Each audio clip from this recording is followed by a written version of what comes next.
नमस्कार मित्रांनो, आज आपण मकर संक्रांती स्पेशल तीळ गुळाचे लाडू करणार आहोत। तर सर्वात आधी एक वाटी तीळ घेऊन तीळ आपल्याला भाजून घ्यायची आहे। तीळ आपल्याला चेक करायची आहे, मॅश करून पाहायची आहे।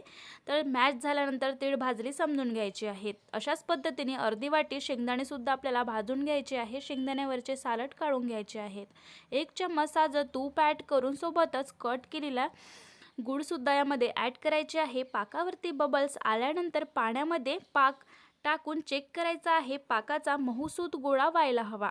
भाजलेली तीळ यामध्ये ॲड करून सोबतच 1 चम्मच विलायची पूड सुद्धा ॲड करायची आहे आणि एकजीव करून घ्यायची आहे आणि लगेचच लाडू वळण्यासाठी घ्यायचे आहे। हाताला पाणी लावून लाडू वळून घ्यायचे आहेत। हा डिटेल व्हिडिओ तुम्हाला पाहायचे असेल तर माझ्या YouTube चॅनलवरती तुम्ही जाऊन बघू शकता। हा व्हिडिओ तुम्हाला आवडला असेल तर नक्की लाईक शेअर करा आणि जाता जाता चॅनलला देखील सबस्क्राइब फॉलो करा। थँक्यू।